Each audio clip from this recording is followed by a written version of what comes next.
देखिए, इस पृथ्वी में रहने का कुछ नियम कानून बनाया गया है जो कि वेद ग्रंथ के अंदर आराम से लिखा हुआ मिल जाएगा कि किस तरह से एक इंसान को सुबह से लेकर शाम तक रहना चाहिए, किस तरह का समाज होना चाहिए, किस तरह का देश होना चाहिए। पर चाइना जो है वो इन बिलीफ्स को मानता नहीं है और वो अपना ही नियम इन्वेंट करना चाह रहा है, जो कि कहीं ना कहीं कह सकते हैं कि नेचर के नियम को बदल रहा है। पेड़ देख लीजिए, जानवर को देख लीजिए, गाय को देख लीजिए, या किसी भी तरह का आप नॉर्मल हर्बीवोरस एनिमल या फिर कार्निवोरस एनिमल को देख लीजिए, सब के सब जानवर नेचर के रूल से बंधे हुए हैं। जो नेचर उनको अलाउ करता है वो लोग केवल और केवल वही चीज करते हैं। केवल इकलौता ह्यूमन एक ऐसा एनिमल है जो कि नेचर के रूल्स को बेंड कर सकता है, तोड़ सकता है, बदल सकता है, और ह्यूमन इसका फायदा दबा के उठाता है। कई बार तो नेचर के रूल के अगेंस्ट जाना भी इन्हें कोई प्रॉब्लम नहीं लगता। और चाइना के अंदर बिल्कुल यही होता है कि जो मिल जाए खा लो, जैसे मिल जाए खा लो, पकाओ चाहे नहीं पकाओ उसे खा लो। जिसके चलते आज के टाइम पे चाइना के अंदर ऐसे ऐसे इवेंट देखने मिल रहे हैं जो कि शायद ही हमने आज से पहले हिस्ट्री में किसी देश में देखा है। क्योंकि वहां पे अभी हाल ही में हाईक्यू रीजन के अंदर एक बूढ़े आदमी ने नॉर्मली सुबह उठा, तैयार हुआ और पेस्टिसाइड, जो कि खासकर पेड़ पौधों पे अगर कीड़ा लग जाता है तो उसको हटाने के लिए जो स्प्रे आता है, वो खा के मर गया। और ऐसा केवल उस व्यक्ति के साथ नहीं हुआ जो बूढ़ा था, बल्कि कहा जा रहा है कि चाइना के अंदर रहने वाला हर वो व्यक्ति जो बूढ़ा हो गया है और हाईक्यू रीजन के अंदर रह रहा है, वो इसी तरह से मरता है। वो नेचुरली नहीं मरता है, वो या तो स्लीपिंग पिल खा के मरेगा या फिर पेस्टिसाइड खा के मरेगा। इनफैक्ट वहां पे इस तरह का ट्रेंड चल गया है कि सुसाइड का एक कोडवर्ड बन गया है पेस्टिसाइड। और अगर चाइना के स्टेटिस्टिक्स को देखें तो हर 3 में से एक आदमी जो सुसाइड कर रहा है वो एक बूढ़ा है। और अगर चाइना के अंदर 191 मिलियन ओल्ड पॉपुलेशन है, मतलब ये 191 मिलियन जो ओल्ड पॉपुलेशन, इसको अगर आप चाइना से निकाल के एक अलग देश बनाए तो बांग्लादेश से भी बड़ा देश बनेगा, क्योंकि बांग्लादेश का टोटल पॉपुलेशन 171 मिलियन है। इसमें कुछ कारण है। पहला कारण तो है कि बहुत ही कम पेंशन। चाइना इतना तेजी से ग्रो क्यों कर गया? देखिए, कहीं ना कहीं चाइना ये मानता है कि जो व्यक्ति बूढ़ा हो चुके हैं उनका कोई काम नहीं है, उनको मरने दे दो, और इसके चलते उनका पेंशन काफी ज्यादा कम होता है। इनफैक्ट वो मिलिट्री में हो, चाहे कितना भी देश के लिए काम किए हो, एक बार वो व्यक्ति बूढ़ा हो जाता है तो फिर उसके बाद उसका पेंशन बहुत कम हो जाता है। मतलब अगर इंडिया के रेट से बताए तो 1500 रुपए पर मंथ, जो कि मतलब इंडिया में किसी भी व्यक्ति के लिए काफी कम है। और चाइना के अंदर 1500 रुपए में केवल तेल नमक से ज्यादा कुछ वो लोग खरीद भी नहीं सकता है, जिसके चलते उनको खुद ही खेती करना पड़ता है। और कौन करेगा बुढ़ापा में खेती? उससे अच्छा तो वे लोग मरना ही सही पसंद करते हैं। इसलिए चाइना में कुछ नियम है कि बच्चे अपने माँ बाप को नहीं छोड़ सकते, क्योंकि चाइना जान रहा है कि उनके माँ बाप को ऐसे भी चाइना सरकार कोई पैसा देने वाली है नहीं।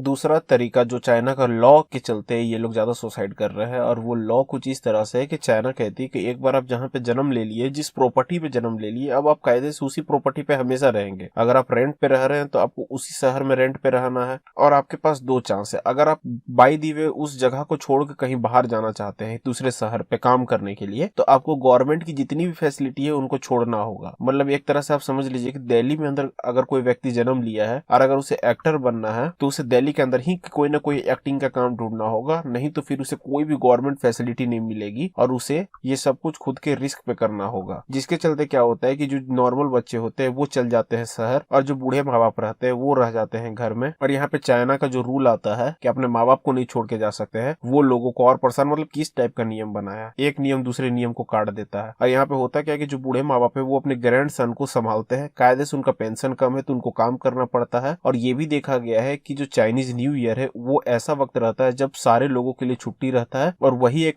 ऐसा पॉइंट है जहाँ पे बूढ़े लोग सबसे कम ज्यादा सुसाइड करते हैं। और तीसरा कारण है साइनोवैक्स। साइनोवैक्स जो है वो चाइना के एक वैक्सीन है जो कि कोविड से लड़ने के लिए बनाया गया था। और ये वैक्सीन इतना घटिया वैक्सीन है क्योंकि इसके एक तो पावर है ही नहीं, इसमें एफिकेसी रेट बहुत इसका कम है, कुछ 35 या 36 के लमसम इसका एफिकेसी रेट। यानी 100 लोगों को अगर ये वैक्सीन दिया जाए तो केवल 35 लोगों पे ये काम करेगा, और उन 35 को बचा भी पाएगा कि नहीं पता नहीं। और बाकी के जितने लोग बचे 65-75 वो लोग तो गारंटी मरेंगे। और शायद ही साथ उन लोगों को बहुत भयानक साइड इफेक्ट भी होगा, जैसे ब्लड क्लोटिंग होना, स्वेलिंग होना बॉडी के अलग अलग पार्ट्स में, नाक से खून निकलना, या बहुत ज्यादा तेजी से बीमार पड़ जाना। इवन कुछ केसेस में वो वैक्सीन लेने के बाद पेशेंट जान से अपना हाथ धो बैठा है। और ये सब चीज ऐसा नहीं है कि लोगों को पता नहीं है, चाइना के अंदर लोगों को पता है, लेकिन जो यंग पॉपुलेशन है उनको ये भरोसा है कि उनका बॉडी अभी यंग है तो वो इस प्रभाव को झेल लेंगे, और एटलीस्ट वैक्सीन मिलेगा तो उनको कहीं ना कहीं कुछ ना कुछ तो प्रोटेक्शन मिलेगा। पर वहीं पे बूढ़े लोग इससे डर रहे, इसलिए डर रहे हैं क्योंकि अगर उनपे गलती से साइड इफेक्ट ये कर गया तो फिर उनका बचने का कोई चांस नहीं रहेगा। और जितने भी बूढ़े लोग हैं वो मार्केट में जाके पेस्टिसाइड इतना भारी मात्रा में खरीद रहे हैं कि मार्केट में चाइना का लिटरली पेस्टिसाइड्स का कमी पड़ गया। जिस तरह से कोविड के टाइम पे इंडिया में वैक्सीन का कमी पड़ रहा था, उसी टाइप से चाइना में पेस्टिसाइड्स का कमी पड़ गया, क्योंकि वहां के बूढ़े लोगों को ये मालूम है कि कल दिन अगर गवर्नमेंट उनको